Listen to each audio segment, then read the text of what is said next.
Hello viewers, welcome back our channel. Comments కాదు, SRH విజయం వెనుక అసలు కారణం అతడే. ఎంతైనా మాస్టర్ మైండ్ కదా. తొలుత బ్యాటింగ్ చేసిన సన్ రైజర్స్ హైదరాబాద్ నిర్ణీత 20 ఓవర్లలో 9 వికెట్లకు 175 పరుగులు చేసింది.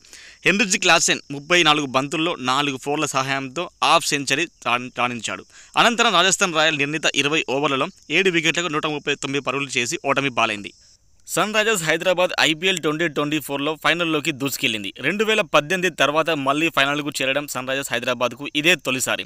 చెపాక్ వేదికగా జరిగిన క్వాలిఫైర్ 2 పోరులో రాజస్థాన్ రాయల్స్పై సన్ రైజర్స్ 36 పరుగులతో విజయాన్ని అందుకుంది. ఇక ఈ మ్యాచ్లో సన్ రైజర్స్ గెలవడానికి ముఖ్య కారణం కోచ్ డేనియల్ వెటోరీ అంటున్నారు. అతడు తీసుకున్న నిర్ణయమే సన్ రైజర్స్ హైదరాబాద్ను గెలిపించిందని. టాస్ గెలిచిన రాజస్థాన్ రాయల్స్ కెప్టెన్ సంజు శాంసన్ హైదరాబాద్ను బ్యాటింగ్కు ఆహ్వానించాడు. అయితే సన్ రైజర్స్ హైదరాబాద్ జట్టు వరుసగా వికెట్లను కోల్పోయి ఒక దశలో 120 పరుగులకి 6 వికెట్లను నష్టపోయి కష్టాల్లో పడింది. ఈ దశలో జట్టులో డేనియల్ వెటోరీ ఒక నిర్ణయం తీసుకున్నాడు.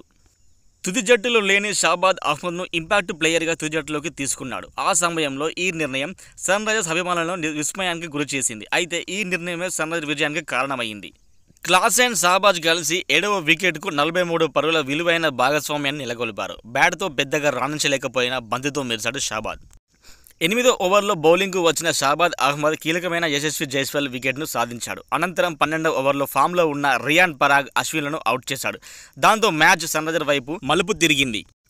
4వ ఓవర్లలో 23 పరుగులు మాత్రమే ఇచ్చిన షాబాద్ అహ్మద్ ఏకంగా 3 వికెట్లు సాధించాడు. అతడితో పాటు అభిషేక్ శర్మ కూడా 2 వికెట్లతో మెరిశాడు. కీలకమైన సంజు శాంసన్, హెట్మైర్ వికెట్లు సాధించి జట్టు విజయానికి కారణమయ్యాడు అభిషేక్ శర్మ. షహబాజ్ను బరిలోకి దించాలన్న నిర్ణయం వెటోరీదే అంటున్నాడు. కమిన్స్ కూడా మ్యాచ్ అనంతరం వ్యాఖ్యలు కూడా చేశారు. కాబట్టి సన్ రైజర్స్ జట్టు విజయానికి కారణం కోచ్ వెటోరీదే అని అంటున్నారు అభిమానులు కూడా. ఈ వీడియోపై మీ అభిప్రాయాన్ని కామెంట్ రూపంలో తెలియజేయండి.